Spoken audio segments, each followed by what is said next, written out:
जादुई तोता। एक छोटे से गांव में एक गरीब परिवार रहता था। उस परिवार में रामू और उसकी बीवी सीता उसके बेटे चिंटू के साथ रहते थे। उसी गांव में एक तोता भी रहता था। उसका नाम था रघु। वो किस्मत का धनी था। जहां भी जाता वहां किसी भी चीज की कमी नहीं पड़ती थी। एक दिन रघु उड़ते उड़ते उस गरीब परिवार के घर गया। रघु सोचता है, अरे वाह, लगता है यहाँ आज बहुत अच्छा खाना मिलेगा। मैं पेट भर के खाऊंगा। वो एक कटोरी में रखे अमरूद देखता है। अरे वाह, अमरूद, मुझे तो ये बहुत पसंद है। मैं तो इसे पेट भर के खाऊंगा। रघु तोता अमरूद खाने ही लगता है। तभी सीता रघु को अमरूद खाते देखती है तो गुस्सा हो जाती है और उसे वहां से भगा देती है। भाग यहाँ से, न जाने कहां से आ जाते हैं।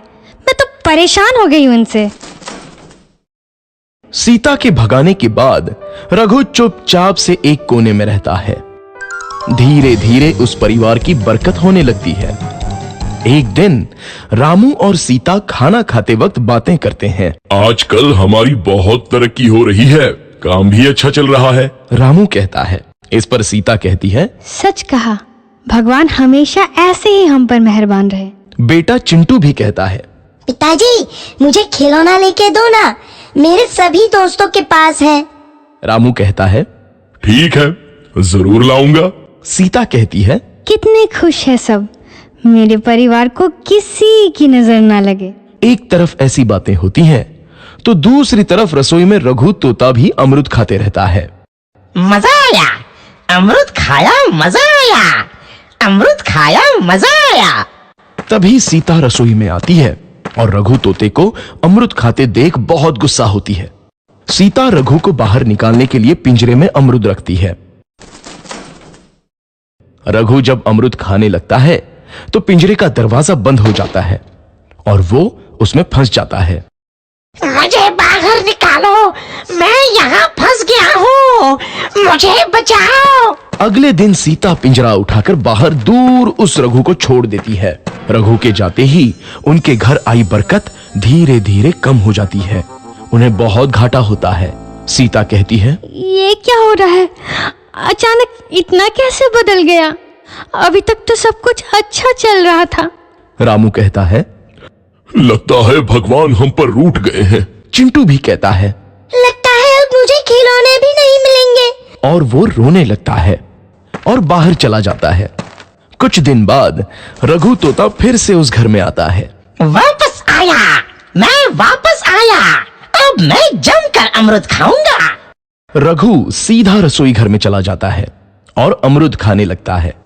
कुछ देर बाद सीता रसोई में आती है और रघु को देख कहती है, एक तो घर में पहले से इतनी दिक्कत चल रही है और ऊपर से ये तोता मुझे और परेशान कर रहा है।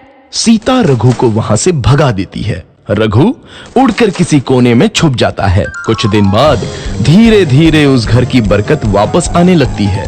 काम भी अच्छे से चलने लगता है। एक रात जब रघु तोता अमरूद खाने जाता है तो पिंजरे में फंस जाता है। ये लोग आखिर चाहते क्या हैं? एक तोते को शांति से अमरूद खाने क्यों नहीं देते? मैं कौन सा चोरी कर रहा हूँ? बस अमरूद ही तो खा रहा हूँ। तभी रामू वहां आता है और पिंजरे में रघु तोते को देख उसे बाहर छोड़ देता है। ये तोता भी कितना जिद्दी है, बार बार वापस आ जाता है। जैसे ही रामू रघु को छोड़ देता है, अगले दिन से फिर से उनके घर की बरकत जाने लगती है। काम में घाटा होता है। किसी को समझ नहीं आ रहा था कि ऐसा क्यों हो रहा है। रघु तोता घर आता है तो अचानक बरकत आती है और जब रघु तोता को बाहर निकालते हैं तो बरकत चली जाती है। एक दिन सीता रघु तोते के घर आने और बाहर जाने की स्थिति पर नजर रखती है। ये तोता जब भी घर आता है तो घर में बरकत आती है और जैसे ही ये घर से बाहर जाता है तो उसी के साथ बरकत भी चली जाती है। कहीं ये जादुई तोता तो नहीं है? अगली बार जब ये तोता घर आएगा तो मैं इसे कहीं नहीं जाने दूंगी। सीता रघु का बहुत इंतजार करती है लेकिन रघु तोता दोबारा उस घर में कभी नहीं आता।